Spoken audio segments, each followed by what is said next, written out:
Now then, as you can see, we're joined in studio by Jason Black. Jason, you're very welcome. Thank you. You've just said to me before we started, I do talk a lot, so interrupt me if I'm talking too much. Absolutely. It's perfect. It's what every interviewer wants to hear. It means I don't have to do very much work.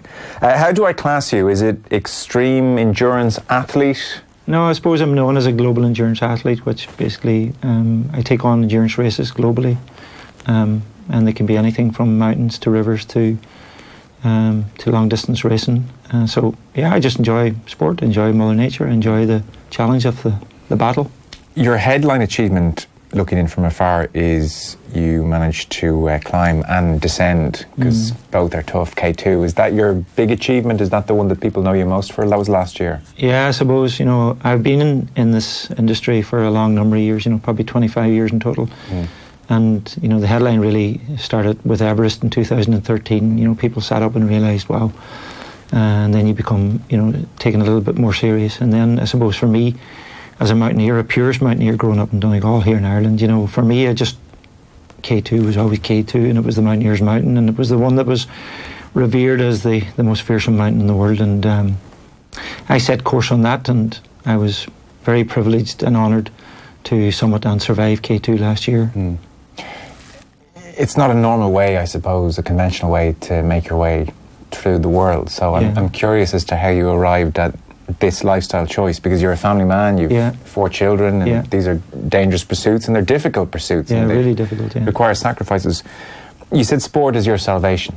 Yeah, it really is my salvation, and I suppose people can put you on a pedestal and look about what you achieve, but behind it all there's a journey, and behind it all there's a huge commitment, and behind it all there's a start line. And it started for me in Donegal as a young boy, starting out as a Cub Scout at 6 years of age. I was blessed to be introduced to the great outdoors by 2 wonderful leaders, and they introduced me to the mountains and the rivers and the lakes, and I just fell in love with Mother Nature, and it became a critical crutch for me later in life, because I had a very happy young life up until I went to secondary school in Letterkenny, and I fell to the hands of an extremely violent bully who over a period of 6 years destroyed my education, and it was a physical and mental battle every day to be at school. And I was from the countryside, and I was really struggling to process it. And I suppose Ireland back then was a very different world. The support mechanisms to deal with, no doubt, a youthful depression is what I had at the hands of the bully. Even the effects of the bully and how to handle the bully weren't there. I chose not to tell my mum and dad, because I could see life at home was extremely difficult. They were working really hard to keep food on the table for four kids, and I walked out of that school at 17 with no junior cert and no leaving cert. And it's quite interesting, the junior cert and the leaving cert started today, and I was just giving that a bit of thought coming down the road. Walking out of there in 1988 with no qualification to my name. The road to the left and to the right was extremely dark, and I was really tumbling through life. I didn't really have a direction, and the only thing that kept me sane, kept me grounded, was sport. When I turned around, the great outdoors, whether it was on the bicycle or in the mountains or in the rivers, it was the one environment that didn't judge me. Yes. And it just allowed Jason Black to be Jason Black, because I felt judged every day at school by the bully because of how I looked and how I behaved. I felt judged by not getting results at school, by the teachers, and did any of the teachers say, Jason, you seem smart, you seem like you should be doing better than you are? No, I think it was a different Ireland. Is everything okay? No, it was a different Ireland. Today I spend a huge amount of time back in the schools talking to young kids, particularly young boys, 15 to 17, and girls, about not being afraid of life and not being afraid of the challenges of life and setting goals and dreams. So I think, I'm experiencing a different school today. When I'm in the schools, the teachers are incredible. They're young, they're creative, they're engaged.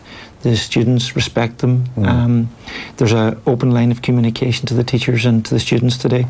That didn't exist in the 80s in Ireland.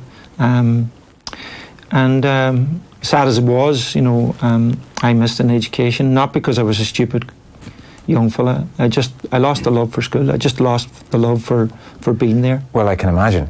Yeah. we've all come across bullies at school. Yeah. Because they're in every walk of life. Yeah. When you say, the way you acted, or like, what was it that this bully, clearly unhappy in his own life, in his own weird way, what was it that he was targeting you over? I think it was because I was from the countryside. Growing up in Donegal, I was from a more rural part of Letterkenny, and he was from the town itself. He was more in tune with, and streetwise, I wasn't. I was coming in green behind the ears. He spotted that probably. He spotted it, and I was vulnerable. I'm a big guy, 6'2" today, and I'm well able to handle myself today. But when I was 13, I wasn't. I was a young, slow grower, and I was vulnerable. And it was a horrible time, because my secondary school, my national school, we didn't have a uniform, and I was super excited about the next chapter in my life, the next journey, because I was getting a new uniform, new books, new bag. I was getting a school bus for the first time ever to school, and it was this magical journey, that I was about to take place, and it was incredible that it all fell apart. Do you kind of mourn that? When you I did for a long number of years. There's no question that the scars of a bully can't be seen. I would love to have had a black eye, a bruised arm.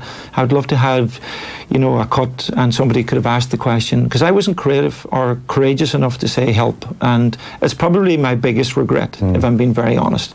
That I didn't have the courage to say stop or please help. I chose to suck it up. And that's what I say today to young people, and indeed to people in employment, to people in marriages, because bullying's taken the form in incredible ways today. People's vulnerabilities with the homelessness, with the pressures of mortgages. Employers are putting them under extreme pressures, and tenants, landlords are putting tenants under extreme pressures because they know they're exposed. Yeah. And I was exposed, and I know what it feels like, and it's a very traumatic place to be. Was it physical? Was it verbal mainly? It was a bit of both. And a kind of a constant thing during every the day. Yeah. And for me, it was at 9 o'clock in the morning to 4 o'clock in the evening, and I could escape it at 4. And this is what I do talk about today with the online platforms that we have. The bully can exist 24/7. Sure. And it's horrendous, the online bully. That keyboard warrior, the real coward that can hide behind it and be so destructive. I'm sure you could to a point, but equally, 7 o'clock in the evening, 8 o'clock in the evening, 9 o'clock, nearly bedtime, nearly back in it tomorrow. You never fully escaped it, I'm sure. No, 8 o'clock in the morning was the worst. The minute I opened my eyes, that 8 to 9 was horrendous. Eating my breakfast, just picture eating the bowl of cornflakes and the hair standing on the back of your neck, not able to eat the food. Your mum's kind of quizzing what's going on. You're hiding it as best you can, knowing that when you walk through those gates, it's just going to start again. And other kids laugh. Other kids don't want it to be them, so they're happy enough to. And we didn't, as a society, I don't blame anybody. I don't blame the school. I don't blame my parents. I blame the bully, but I don't blame the other parts of the jigsaw puzzle, because it was a different Ireland. Sure. And we all weren't trained to deal with the effects of it. And but the scars were horrendous. It got to the point where I'd lost complete faith in myself. I had no confidence in myself, and because a friend of mine in his 50s recently was talking about being bullied at school. I had no idea. Yeah. And he said he can still feel it now in himself when something small might happen, and he might feel like he's been personally jilted. It might be someone in a shop, absolutely, not giving check, just small little things, and I can almost feel he's more sensitive to it than other people. Anybody that's been it has shaped him. Anybody that's been at the cutting edge of it will feel it, taste it, smell it, and it's a very deep rooted experience. And even now that I've used the great outdoors to deal with it, to endure it, and to cleanse myself from it as best I can. There's still an element of it inside you, if I'm being completely honest, that you can't shake. It's too formative, though. Those years are too formative. Yeah, and the scars are too ingrained. And I suppose, an opportunity like today, to publicly speak about it is wonderful, because that's part of the therapy. We've never talked about bullying on the show, really. I do not get sports people in here talking about it. One, because quite often, I suspect, not always and not to generalise, but quite often the sports people were very admired in their school days. Of course it was they were, a great thing to be the best footballer. And there's in a school. macho thing too. And two, there was a real macho thing. It's a tough thing to come in and say I was bullied. Yeah, and look, even whenever I was growing up, when people would ask me, how are you? The typical man response, this typical Irish man response was, yeah, I'm fine. And you sucked it up. But inside you weren't. And that was a clear reality for me. And like for a long number of years, Joe, I couldn't even have had this conversation with you. I couldn't have. You felt ashamed? No, I just hadn't the courage to speak about it. Okay. I just, I didn't want to relive it again. And every time I spoke about it, I was reliving the event. And it was really and truly only whenever I got to the super big mountains that I got an opportunity to deal with it. And what that looked like was, because when I was on a typical expedition that was maybe a week or two long, they were kind of a quick in, quick out job. So you were kind of very focused on the expedition. It was a high impact, high speed expedition. You were in, you were out. Or if it was a race, and there were so many other parts of the jigsaw puzzle that was taking up your time. But when you're in an expedition like Mt Everest or any of the big 7,000, 8,000 metre mountains, you're in an expedition for 2 months. And you're so removed from this world that you have no choice but to listen to your mind. And what happens is, and this is really what happened to me, was that in this world, my life was so busy that I hadn't actually dealt with the effects of the bully. Yeah. I had moved on. There was another meeting to go to. There was another race to attend. There was another training session to get to. Later in life, there was a child coming along. The time was set up. There was a mortgage to pay. There was X, Y, and Z to do. But it was only when I got an opportunity to go to the big mountains and be away for so long and be removed from all the tools of this world, the internet, the online, and then all of a sudden, Jason Black was screaming. And I mean, he was screaming. Like, it was terrifying. Like, I lost my mum when I was 17, shortly after the bully. And like, my mum was the glue in our family, like most Irish mums. I lost my brother at 25 in a motorbike accident. I was 25, he was 24. And I hadn't dealt with this. It was only, when I got the opportunity like that my world was screaming, but I wasn't listening. And then all of a sudden, I'm climbing Everest, and it re-emerged, and I had to deal with the bully. And I mean, it was so raw, it was frightening. I had to deal with my mum's death. I had to deal with my brother's death. So I'm crying, I'm weeping, I'm mourning, I'm searching, I'm screaming. And at the same time, I'm trying to climb one of the greatest mountains in the world. Yeah. And I've come here to climb a mountain. I'm not here to climb that, but really and truly, and this is the crux of the jigsaw puzzle, I didn't realise it, but I was climbing out of the gutter of life when I was on those mountains. And when I stood on the summit of Mt Everest, first and foremost, in 2013, I wasn't standing on the top of the world. I was standing on the top of my world. I had survived the bully. I had survived my brother's death. I had survived my mum's death to cancer. And, I had survived a youthful depression in Donegal. I'd survived suicide. Really? Yeah. And I just felt the world would be a better place without Jason Black in it. What age were you when you reached that conclusion? Probably 21. Right. Quite lost. And again, never said it to anybody. And my saving grace was sport. It was the one thing that allowed me to scream louder than anything. It was the one thing that, I could just get on the bike and ride it like I was out of control. I could get into the mountains and scream because nobody was listening. And Mother Nature became my best friend. I could just disappear for days.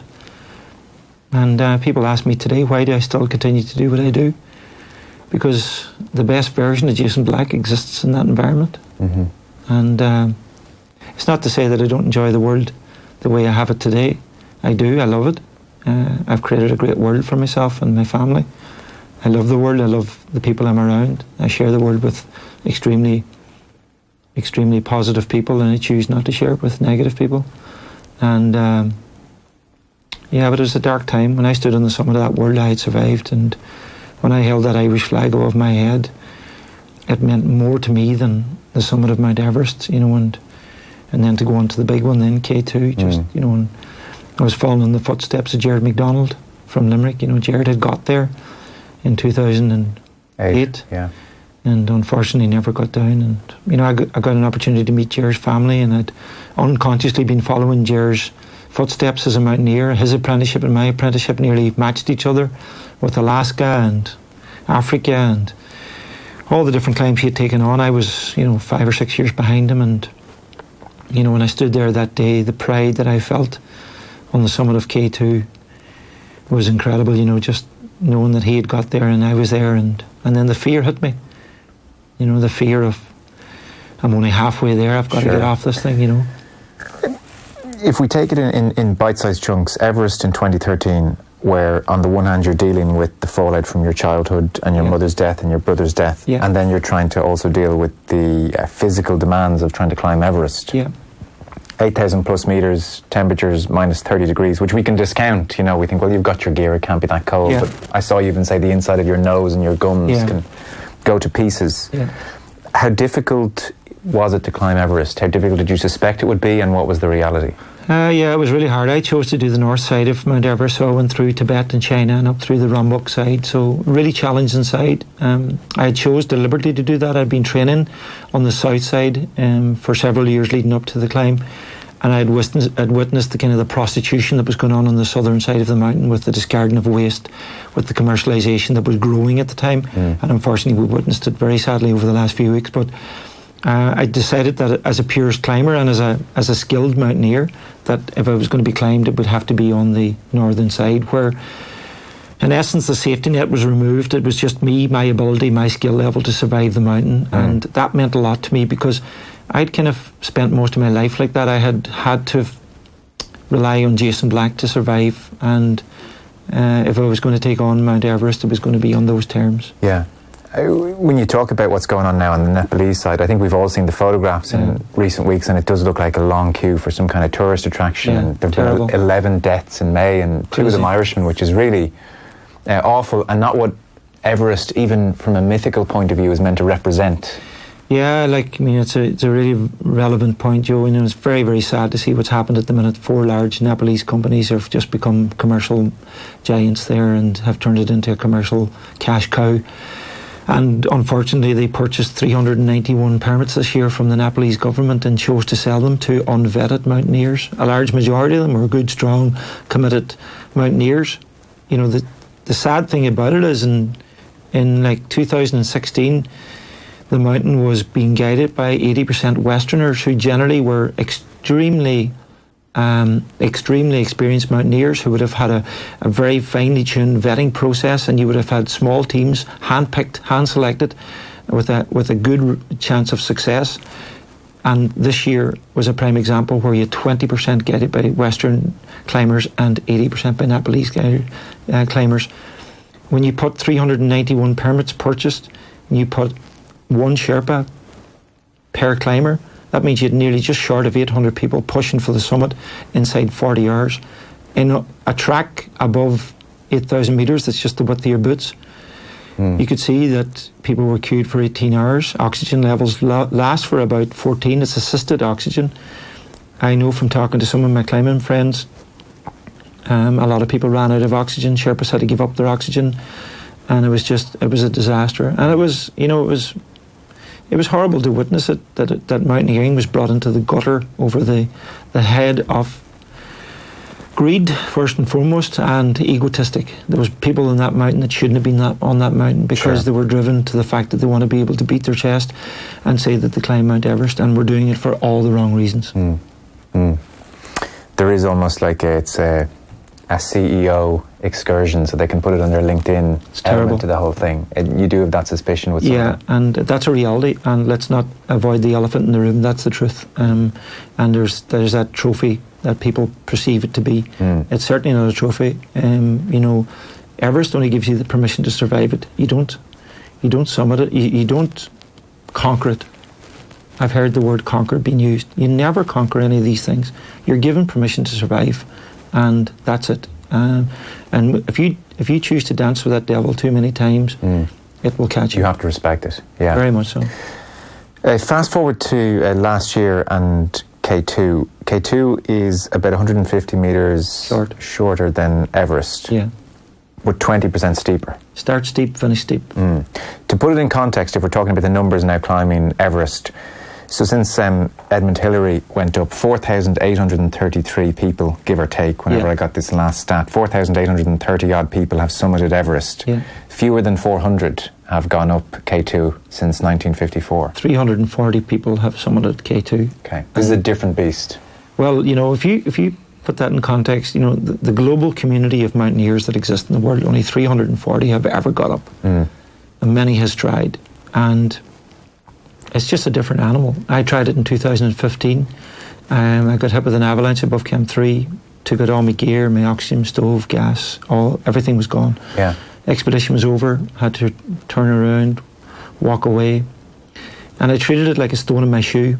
Even since 2015, I had this stone in my shoe feeling, will I ever have the opportunity to return? Will I have ever the permission to return from my family? It's something I take very serious. Will I ever have the confidence, the wherewithal, financially and physically and mentally to go back in again? Because what people don't realise that not only are you an expedition, everybody's an expedition. Your family, your community, and it's a big commitment. And there is that sense of cutting that umbilical cord in life when you step into that arena. Because again, and this may, there's a fatality rate of 25%, give or take. 1 in 3, yeah. Yes, who go up K2. And as I mentioned, you got 4 kids, you got a wife, you got many achievements already. Yeah.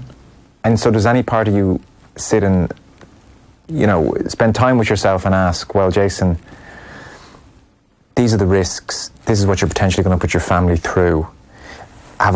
Maybe I just haven't reached a point, given everything we've just talked about in the past, where I just can't, why can't I be just happy in myself here? Yeah. When is enough going to be enough for me to not do this? Did you have those kind of conversations? Yeah, look, I live in the real world.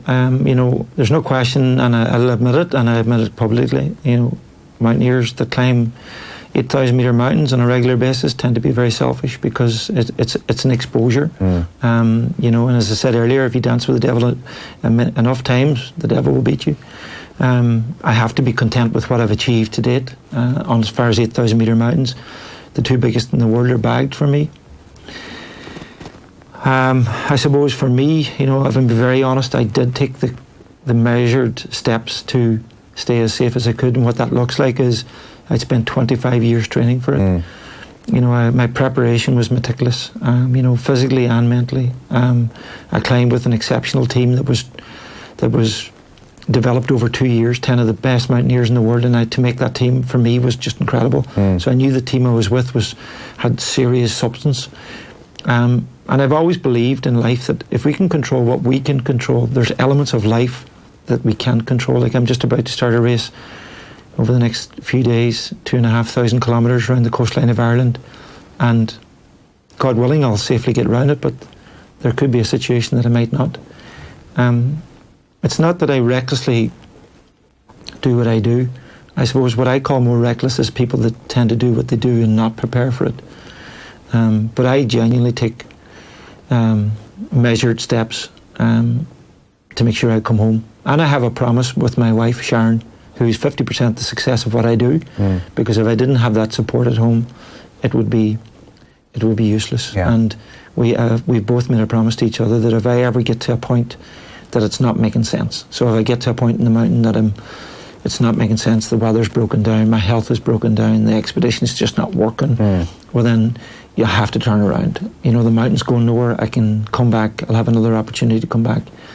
And to answer your question bluntly, all I can ever do is take the measured steps that I can control what I can control. I can't control outside of that. Was I ever in harm's way? Of course I was. How long does it take to go up K2? It took me 2.5 months. 2.5 months? Yeah. Did all 10 make it up? 8 of us got up, 2 didn't. 1 got sick halfway up. A Polish girl, fabulous climber, just got a GI issue in her stomach.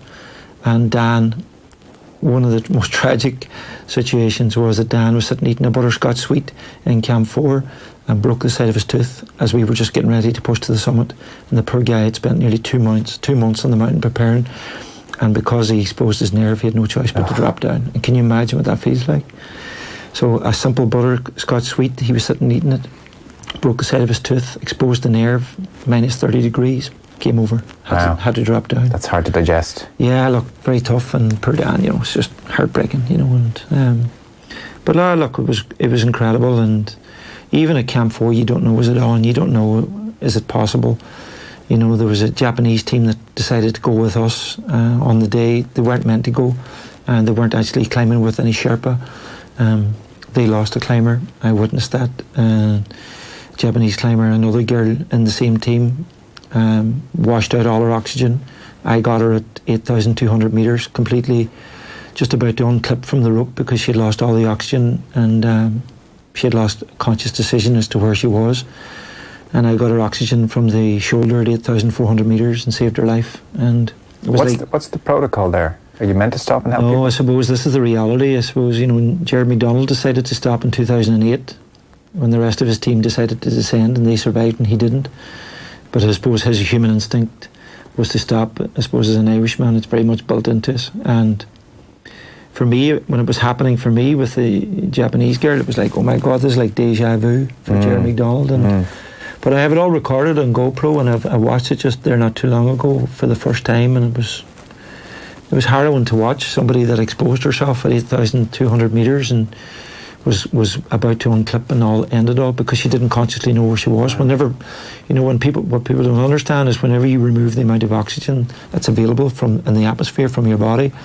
I recorded 14% oxygen, and if you're at 93% here at ground level, they put you on life support machine. And what's the most difficult thing? Well, look, that's plenty what you just described, but over the 2 months, does fatigue kick in? Are you sleeping well? In terms of eating, is your digestive system working? Like, what's the main reason people have to say, I got to turn back? Yeah, I suppose, that's a really good point. Whenever you take away oxygen and the pressure changes up there, the weather's really hard and harsh, all the comforts are gone, the heat's gone, the light switch is gone, the kettle is gone, the typical things we take for granted are gone. The lack of oxygen being the big one, the lack of sleep, because you just can't sleep as deep as you would here normally. You're not eating as well as you'd like to eat, and you're not getting the same calorie intake because we took up 2 cows, 1 buffalo, 14 goats, 60 hens live and killed them at base camp as we needed them. So we had an element of protein available to us, but not high quality. We had an element of carbohydrate, but not high quality. So you're not getting the same nutrients. Even as an athlete, people will understand this. A normal fit athlete can heart rate, that's 60 beats per minute. Up there, I was sitting at 130 beats per minute just at resting. Just resting. So, you have this engine that's turned up. So when you go to sleep at night, if you're sitting with a heart rate at 130 beats per minute, you nearly hear your heart in your chest. Okay, acclimatization does happen over several weeks and months, but it's never what's experienced down here at this level. And then the higher up you go, the more demanding it is in the body. The digestive system is definitely shutting down. The vital organs are getting supplied with whatever oxygen's available in the air. Certainly above Camp 4, you're down to the bare essentials. And then when you enter the death zone, we're never designed to be there. So it's a ticking time bomb. And that's where the apprenticeship as a mountaineer is so critical. And when we go back to what we witnessed on Mt Everest this year with people that shouldn't be there, whenever this starts to happen, you realise and recognise the symptoms that this is quite normal as a high altitude mountaineer. You don't panic, you don't get into a frenzy, and you actually are comfortable with what's happening, as extreme as they are. But whenever you just decide to climb an 8,000 metre mountain with limited experience, and all of a sudden this happens, it sends you tumbling, and then you start to lose the faculty of survival, and then we witness falls and people getting high altitude sickness and the trouble that happened. You talked about 2013 and Everest as almost a cathartic experience in many ways, and maybe you gave what was going on deep inside a chance to almost come out in the calmness of it. The feelings when you're climbing K2, have you processed a lot of what you talked about in 2013? Is it a different experience? Is it just about the climb for you then? Yeah, I probably could enjoy the climb better than 2013. 13 was a very much a cleansing process, was harrowing in some ways. Harrowing, coming to grips with it. There was so much emotion going on, fear, anxiety, anger, frustration, excitement. Mount Everest. So it was a bag of dolly mixtures. And I walked away from it very humble and gratified that I had accomplished more than climbing Mount Everest, that I had the courage to deal with the elephant in the room. And that allowed me then to really enjoy K2. For what it was, almost. Yeah, really for what it was, and to really enjoy the fact that I was on the mountain and I wasn't nervous. I was in harmony with the mountain. I was absolutely able to climb it. I wasn't struggling at any point, even above the super high sections, the bottleneck, the traverse around the Serac, House Chimney, Black Pyramid, all these really super aggressive parts of the mountain. I was at home. I was completely comfortable. There wasn't a nervous bone in my body because I knew I had the work done. And almost in a state of flow in the moment as you negotiated each part of it. Totally, I was really comfortable. I was flowing beautifully on the mountain on the way up. I fell apart slightly on the way down because I suppose the fear of getting back down again, knowing that Jared didn't survive it, hit me home a wee bit. Yeah. And then I had to sit down and kind of talk to myself again and just galvanise, look, Jason, it's okay, you've been here before, you've survived it, as in life, you've trained for this, you have the skill set to survive it, and then the confidence came back in again. And that was incredible, and then I honoured Jerry McDonald on behalf of the Irish people by putting a plaque permanently at base camp, just to mark his heroic actions in 2008. And getting to the summit is phenomenal achievement as well. Phenomenal, and not only just his heroic actions to summit, but his heroic actions to put other lives before his own. And to some people would say, God, it's not the done thing. But I suppose having met Gertie and met Jer's family, his sisters, and JJ, his brother, and Damien, his brother-in-law, and just getting an understanding of the type of character that Jared McDonald was, I know now why he stopped. He wasn't that selfish, egotistic human being. He was very much a self-centered, or a very loving and caring human being. And if Jared McDonald had walked past that Korean team, he would have died anyway at home, because I don't believe that his conscience would have been in the right place. Yeah, it's a tough thing to do at the time, I would imagine, and then doubly tough to live with yourself for years afterwards. Yeah. Having done K2 and Everest, are there other mountains that you're going after, or will your life as an endurance athlete, as a global endurance athlete, mean more races like the ones you're doing around Ireland? Or, is this something you're going to do into your 70s? Yeah, look, I, to answer the question bluntly, I want to finish the 7 summits, the highest mountain in each continent. I have 2 left to do, and both of them are easy in complete terms of what I've achieved mountaineering-wise. I'd love to finish the last one with my wife. It's not a difficult climb. And, from the rest of my sporting world, I'm enjoying the fact that I'm able to, I suppose what I've learned through the battles of life is that I've learned to condition my mind really well, and I'm able to endure a lot. And I'm not only just from a physical perspective, I'm able to put myself in a tough place. I'm able to put my mind in a tough place and survive, and I enjoy that. And as mad as that sounds, that's where I get my biggest kick. Right. And today I'm heavily involved in endurance racing, super long, whether it's race across America, race around Ireland, race across Italy, or I was racing across Southeast Asia last week in Laos. And I've developed I've been blessed to have been given an incredible gift to do what I do. And when I can do what I do at 48 years of age and be competitive, I want to do it. And more importantly, I think actions speak louder than words in a classroom, and for me that's really important, because I think when you read something in a book it's words, but when you stand in front of somebody and you can look at them in the white of the eye and they can tell you a real human story that they've climbed out of the gutter of life, and that today they're unstoppable, and that life has a glass ceiling, and that we all should have dreams, goals and aspirations. And do they come easy? No. They come at the hands of hard work, dedication, commitment, focus and drive. But with that commitment, focus and drive, you can achieve anything in this world. And when you're telling that to a young 15-year-old boy in Ireland or in England or Scotland or Wales, and I was in Oman there in February and had 2,000 kids, And a kid's a kid. Yeah. It doesn't matter whether it's in Ireland or in Thailand or somewhere in the world. They still have the same goals and same dreams and same aspirations. And, you know, and I have this feeling and responsibility through my good, bad and ugly side of my experience of life to share and to make a difference, because I believe that the greatest gift we have as human beings is to be able to make a difference in somebody else's life. And for me, I just want to share. I want to share my story. I want to share that at a time it was dark, suicidal, depressed and meaningless. And today it has purpose.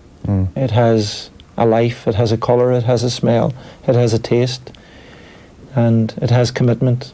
And inspiration's a word that doesn't sit very well with me, Joe, but I like to empower people not to be afraid. And also I think that, you know, we should just celebrate each other's successes, whatever that is, and we should never measure each other on each other's success, because I've experienced through my talks and through my interaction with communities globally that people are challenged daily with depression, disability, suicide, poverty. I've seen a lot of poverty. I've seen a lot of hardship. And what I only have to endure, what I endure on a mountain for maybe 2 months or in a race for 2 weeks, these people have to endure it every day. And when you're going through the 2 months, say, in K2, or you're away for a period of time, and there's a real simplicity about your life, it's really just stay warm, get some food, turn off the light. It's as simple as that. Yeah.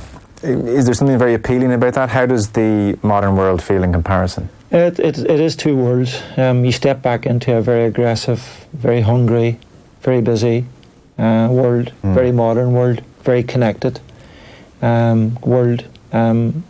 It's the reality of life. You know, for the first while you come back, you're a bit sixes and sevens, as in, you know, people are sometimes unthankful for what they have. Because what I witness a lot, Joe, is that sometimes I see people in communities like Laos, Thailand, Cambodia, Nepal, Pakistan, they have nothing, but they have everything. And when I come home, we have everything. And at times I think we have nothing. So it galvanizes for the fact for me that I have everything. I've got my health. I've got great friends. I've got the clothes that's on my back. I've got a few pounds in my pocket. And I've got a health and a wealth to enjoy life. Because a lot of us understand that on a theoretical level, but I don't know if we feel it. I don't know if I feel it sometimes, you know. You need reminders. Well, I think it's, you know, the greatest education and the greatest university is to travel, and, you know, it's what I encourage young people to do, young and old, is to get out there and experience the world. And it's not to go to the Spains and the France. Go further. Go into the impoverished parts of the world. Really experience the world. You'll come back a stronger person. You'll come back very mindful of the world. And indeed, you'll actually come back changed. And you'll come back with purpose, because you'll give your own life clear purpose. Every day should be valued. And I don't mean that kind of in a very spiritual way. I genuinely mean that, you know, every day should be cherished. And, you know, I've heard my father, my grandfather, like yours, saying that, you know, life is very short and it's not a dress rehearsal, it's a once-off. And if that is the case, and we only have the chance to drink from this cup of life once, then let's drink from it wisely. And that's what I want for the rest of my life. You know, where does it all end? The question you asked, I don't see a finish line. You know, it's a bit like, you know, I'm going to start this race at Trinity College. It's 2,500 to the finish line. I can't see the finish line, but I know it's there. And that if I have the courage to continue to turn the pedals, one pedal stroke at a time, I'll get to the finish line. It's the same with the mountains. You know, when I'm at the base camp of K2, Everest, or any big mountain, I generally can't see the summit. I have to have the confidence that it's there, and that if I keep moving forward, I'll get there. And life's like that.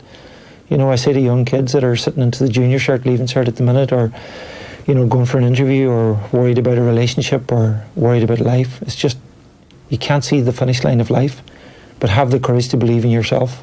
Because I think that's the greatest strength we have, is self-belief. It's not really about the yardstick of your education, your bank balance, the car you drive, the clothes you wear. It's about you yourself and having the confidence to believe in you. And with that confidence, if you're prepared to keep moving forward, even though you can't see where it's going, you'll get there. And when you get there, it's incredible. And it's personal. And that level of success should be your level of success. It's not K2, it's not Everest. And I don't think I'm better than anybody else because of what I've achieved. I'm just Jason Black. I'm just this very ordinary person that was brought up in Letterkenny with two extraordinary parents in a very small rural community that chose to live an extraordinary life, but it didn't come without its scars. Listen, we could talk all day. It's been a real pleasure. It's not every day we have people in talking about this range of subject matter, so it's been great for me as well. Jason Black, very best of luck. Thank you. Thank you very much.